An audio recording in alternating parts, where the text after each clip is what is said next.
প্রিয় শ্রোতা ও দর্শক মণ্ডলী, আসসালামু আলাইকুম। আপনারা যে যেখানে আছেন সকলের মঙ্গল কামনা করি। আমি এমজি রব্বানী, নন কমিশন অফিসার, বাংলাদেশ সেনাবাহিনী। আজকে আমি অবশ্য আজকে বললাম, আমি সহজে বলি না আমার পরিচিতিটা, কারণ ডেলি কথা বলতেইছি, যার জন্য বলার প্রয়োজন মনে করি না। তো আজকে আমি যে বিষয় নিয়ে বলবো, যে আমাদের শ্রদ্ধেয় মাননীয় জনাব তারেক রহমান এবং অন্যান্য রাজনৈতিক দলকে নিয়েই আমি কথাবার্তা বলবো আজকে। তো আমি একজন জঘন্য নগণ্য ব্যক্তি, আমরা কম বুঝি, কম চিন্তা ভাবনা করি, তারপরও কিছু কিছু বিষয় আমরা উপলব্ধি করতে পারি। যেহেতু আমার বয়স তো কম না, আমি অনেক সেই শেখ মুজিবের রাজনীতি দেখছি, তারপরে তার পরবর্তী যত সরকার আছে তাদের দেখছি, এবং বিভিন্ন বিবিসি, ভয়েস অফ আমেরিকা, বিভিন্ন পত্রপত্রিকার মাধ্যমে পড়ি এবং সেগুলো শুনি। পৃথিবী নিয়ে, দেশ নিয়ে আমার একটা জানার খুব আগ্রহ, খুব প্রয়াস। তো যাই হোক, আমি আমাদের মাননীয় মরম রাষ্ট্রপতি জিয়া রহমান সাহেব, ওনার সাথেও হ্যান্ডশেক করেছি, ওনার সাথে একসাথে বসে খানা খাইছি, কথা বলেছি। সেই সময়তেই যেন একটা ওনার প্রতি শ্রদ্ধা বা ভালোবাসা আমার আজও রয়ে গেছে।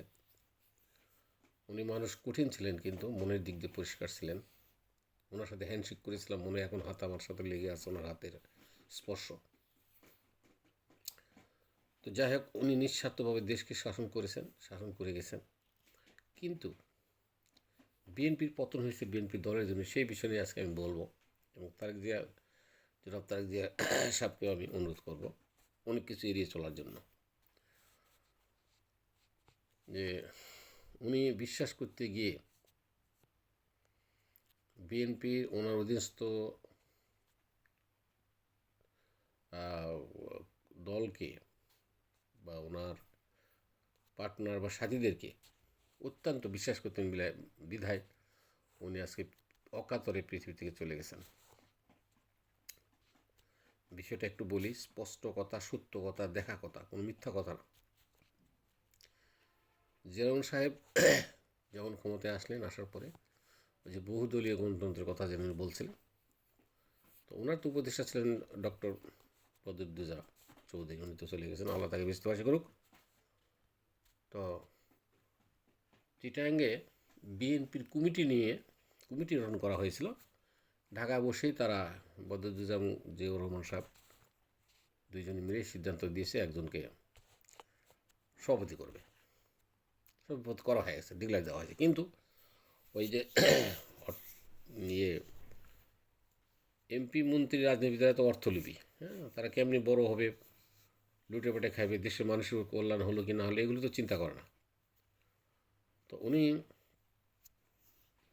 এই কমিটি যে গঠন করে দিয়েছেন সেটা ওনাদের পছন্দ হয়নি। এরা নিজেদের দলে দলে মারামারি গণ্ডগোল লাগানোর পরে বদরুদ্দোজা স্যার এবং জিয়াউর রহমান সাহেব মীমাংসা করবে ওটা, এবং সরকারি কাজকর্ম ছিল ওনার। তো দুইজনেই গেছে, যায় মীমাংসা করতে যায়। সার্কিট হাউসে উনি মারা গেলেন। সে বিষয়ে পরে বলতেছি, কেউ মারা গেছে না সে সবই আমি জানি, যাই সেটা। তো এখন আমি বলতে চাই যে উনি যে সরকারি কাজ চিটাং যে ছিল ওনার, এটা কিন্তু উনি ওই যে বিএনপির যে কমিটি গঠন করে দেবে, সভাপতি, বিভাগীয় সভাপতি, এরাই উদ্দেশ্য ছিল তার মেন। তাছাড়া তার হলে উনি কিন্তু সার্কিট হাউসে যাইতেন না এবং মারাও যাইতেন না। তো কার জন্য মারা গেল? এই বিএনপি নেতাদের জন্য। অকালে তাকে প্রাণ হারাতে হয়েছে। তো আমি সেই জন্য জনাব তারেক রহমানকে বলবো যে আপনি কখনোই আপনার দলের লোককে মন প্রাণ দিয়ে ভালোবাসবেন না।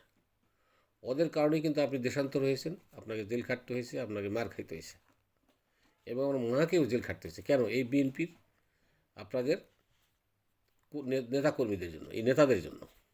ওরা সবসময় নিজের স্বার্থ, নিজেকে বড় করা, নিজেকে ধনী বানানোর উদ্দেশ্য ছিল তাদের। দেশের জন্য, দেশের মানুষের জন্য আপনার বাবা যেভাবে প্রাণ দিয়ে গেছে, আর মাও গেল এভাবে প্রাণ দিয়ে, এরকম কিন্তু ওরা অন্য অন্য লোক আপনার দলের কেউই না। এখনও আপনি মনে করেন না যে আপনার শত্রু, আপনার চরম শত্রু আছে আপনার বিএনপির দলের লোকেরাই। কেন জানেন? এটা আপনি হয়তো জানেন, হাসিনার সময়ে আপনাদের হাইকমান্ডের থেকেই নেতারা হাসিনার কাছ থেকে ঘুষ নিয়েছে। ঘুষ নিয়ে মিটিং কোথায় কখন করা লাগবে না লাগবে এর ডিরেকশন দিছে। কিন্তু সেটা আপনিও জানেন না, আপনার মাও জানে না।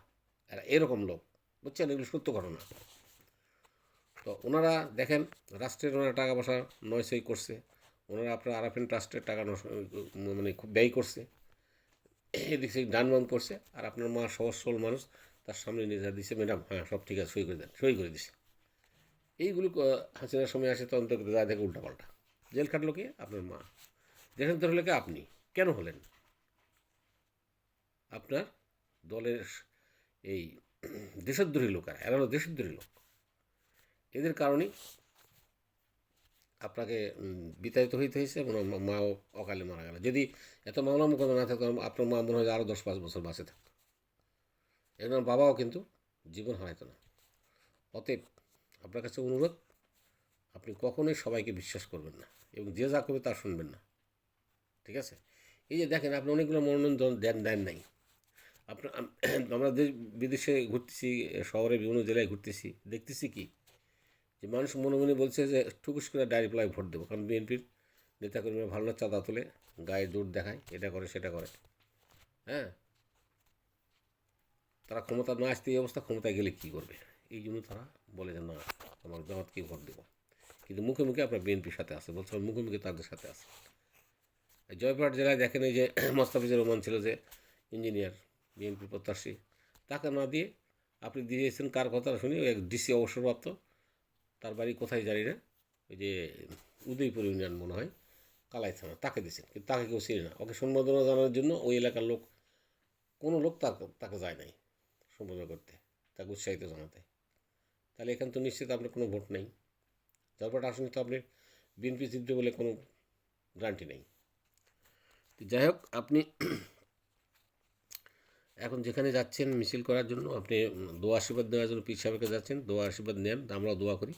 তবে একটা কথা মনে রাখবেন জনাব তারেক সাহেব, আপনি নিজে নিজে সিদ্ধান্ত নেবেন, কারো সিদ্ধান্ত মানবেন না। তবে যেটা মনে করেন বিশেষ কারো সিদ্ধান্ত নেওয়া দরকার, সেটা নেবেন। 1, 2 নম্বর কথা, আপনি যে প্রচার চালাচ্ছেন যে আমরা কার্ড দেবো, ফ্যামিলি কার্ড দেবো, অমুক দেবো, এরা করবেন না, কখনো বলবেন না। কারণ এটা হলো কি, যখন রাষ্ট্রে দুর্ভিক্ষ দেখা দেবে, অভাব দেখা দেবে, মানুষের চলতে হবে, তখন এমনি আপনি রাষ্ট্র থেকেই ওইগুলো অনুদান হিসাবে বা ভিক্ষা হিসাবে আপনি দিতে বাধ্য থাকবেন। এটা কমিটি করবেন, আপনি স্বাক্ষর করবেন, কোন এলাকার জনগণ কত আছে না আছে, কি অভাবী, তাদের লিস্ট নেবেন, তারপরে আপনি এগুলো বিতরণ করবেন বা দিতে হবে। এটা প্রতিশ্রুতি দেওয়ার কিছুই নেই। এটা প্রতিশ্রুতি দেওয়া মানে বোকামি। আপনার ভালো ব্যবহার, আপনার ভালো কথা, ভালো কাজ যদি দেখে মানুষ, এমনি ভোট দেবে, বুঝছেন?